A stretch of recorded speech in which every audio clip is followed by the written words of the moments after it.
Where do you start when you want to begin a journey of freedom, of liberation, and what I call an awakening? Where is it that you begin? What do we do? What direction do we take? Hello, my beautiful souls. My name's Desi, and tonight I am sending you so much love from my heart to yours. Take it, take it, take it, take it. So, now I'm going to be talking about Buddha, and even if you are not familiar with Buddha, you are at least familiar with some of his teachings. And the information that I'm going to be talking about tonight is kind of derived from a recovery group that I belong to. When it first started out, it was called Refuge Recovery, and it was amazing. But because of politics and blah, blah, blah, and things that don't really matter, it is now called Recovery Dharma. And basically, it lays out a foundation for us to follow that can lead to a path of freedom and, like I said, liberation. And this isn't just for people that struggle with addiction to substances, but this is for anybody that's really searching within themselves and going deep and trying to really learn what is going to bring them to that really high vibe place. So I'm going to talk about the Four Noble Truths and the Eightfold Path. And they are so essential to live by. And if implemented, there is a guarantee to an end of suffering. And that is what basically the foundation that Buddha was laying down with his teachings, is that in life there is dharma, and that is that there is suffering. But he also taught us a way that we can free ourselves from the suffering, and they are the Four Noble Truths. So let's get a pen and paper, or you can start typing out and in the comments to reaffirm that learning and program that into your subconscious. So number one, there is suffering. And if we can just take that time to commit to understanding that truth, that there is suffering, that in itself is very liberating. So number two, there is a cause of suffering. And in life, we always have these cravings or these desires, and we're always in that constant state of wanting, which is equal to being in that scarcity mindset that I always talk about. So that brings us into number three. There is an end to suffering.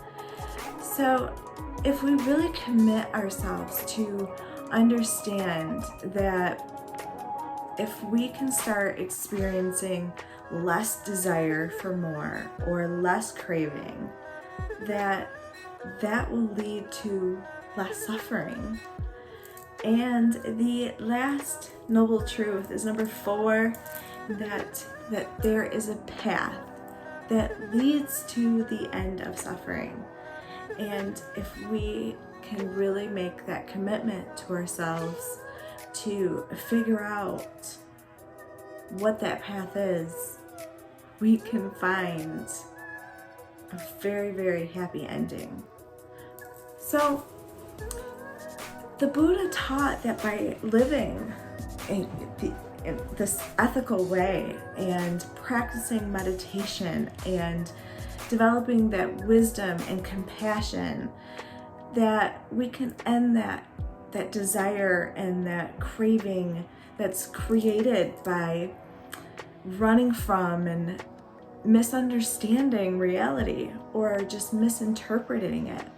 And that's why it's so important to really start being able to look at our environment without judgment, without reaction, for us to be observers. And Dr. Joe Dispenza talks about the observer effect, which we create whatever we are focusing on. What we are focusing on, that's what the universe is going to deliver to us. So by practicing these principles, we can end those addictions and that depression and that sadness. But there also, not but, there is also the Eightfold Path, and this gets really into depth, but I'm just gonna breeze by it. So if you'd like me to make a comment or another video on, make a comment, if you'd like me to make another video on the Eightfold Path and really go into depth on what each one means, leave me a comment below. So number 1 is right understanding or wise understanding, and that is understanding what it is that you want out of life. And that brings us to number 2, which is right intention. What intentions are we setting forth? What is it that we're working towards? And number 3 is right speech. How are we speaking? How do we speak about ourselves? How do we speak about others? Really being mindful of what we are putting out into the universe. And it brings us to number 4 is wise action. What action are we taking to create this life that we are desiring so much? What are we really trying to force it, or are we sitting back and letting the universe bring it to us? If we can just understand that we are creators and have the ability to create whatever we want, there is nothing that is impossible. There is infinite number of possibilities that the universe can conspire together and make happen in your life. So where do we leave off? Number 5 is right livelihood. Why I can't speak very well tonight. That's all right. You'll get the gist of this. So wise or right livelihood. How are we living our daily lives? What are we giving back towards our communities and our peers and our friends? What are we doing for others? And number 6 is right effort. What effort are we putting into discovering our own path of liberation? What steps are we taking? And that brings us to number 7 is wise mindfulness, being mindful of all of these things, just being conscious of our actions, of our speech, of our thoughts, of our feelings. And that brings us to the last one, which is number 8, wise concentration, which is your focus and your ability to, when you are doing a task, to stay present with that task. When you are doing the dishes, just concentrate on, we're doing the dishes here. Don't think about what you have to do when you're done with the dishes. Stay present, because anxiety comes from when we start overthinking about the future, and depression comes from when we're constantly living in the past. And we cannot rise above what we are or our current situation. Because if we keep thinking about all the current circumstances or all of the things that have happened in our past, we're just going to keep recreating those similar events, and we're never going to expand. So I hope this video was enlightening to you and gave you a fresh perspective on some really ancient teachings, but I hope I brought it to you in a new and current way.